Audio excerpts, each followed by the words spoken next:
আমার টুইটার, যেটাকে এখন এক্স বলা হয়, এই অ্যাকাউন্ট হ্যাক করে এখন থেকে ধরেন 15 ঘন্টা আগে অত্যন্ত বাজে অরুচিকর কুরুচিপূর্ণ মাদেরকে নিয়ে একটা বক্তব্য দিয়ে দিছে আমারটা হ্যাক করে। একটা দল দেখলাম যে হই হই হই হই করে মিছিল শুরু করে দিচ্ছে। যারা মাদেরকে সম্মান করতে জানে না তারা এখন মিছিল শুরু করে দিল। মানে এই কাজ কে করেছে? ঠাকুর করে কে রে? আমি কলা খাই না। মুখ মুখ করে বলছে আমি কিন্তু কলা খাই না।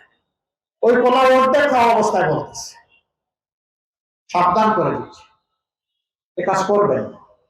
এইটা আবার আপনি মায়ের জাতিকে অপমান করলেন।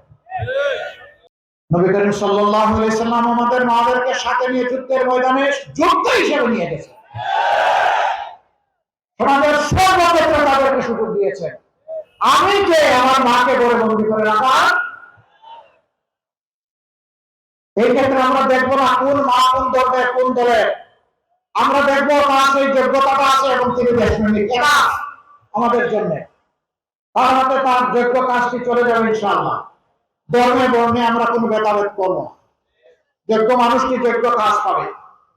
এই দেশ মুসলমান, হিন্দু, বৌদ্ধ, খ্রিস্টান 4টা ধর্মের মানুষের দেশ। এই 4 ধর্মের মানুষকে একত্রিত করে ফুলের বাগান সাজাতে চাই ইনশাআল্লাহ। এক জাতের গাছ দিয়ে বাগান হয় না, ভিন্ন ভিন্ন জাতের গাছ লাগে। আল্লাহ সেটা এইভাবেই রেখেছেন। জোর করে একের ধর্ম আরেকজনের উপর চাপানোর অধিকার আমাদের নাই। সরকারি কর্মকর্তা কর্মচারী যারা আছেন তাদেরকে ভয় দেখানো হয়, এরা যদি ক্ষমতায় আসে আল্লাহ তোমরা বাঁচবা কেন? চাঁদাবাজরা ভয়ে ভীত সন্ত্রস্ত, আমরা বাঁচবো কেন?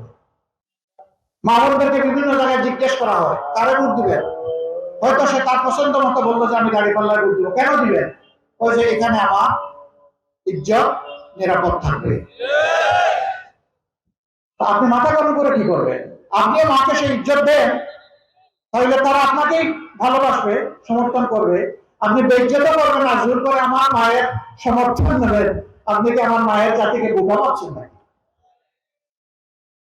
আমি কোন ভাষায় নিন্দা জানাবো আই ডোন্ট নো। আমি আমার মাদেরকে কিভাবে সম্মান করি, আমার মায়েরা তার সাক্ষী।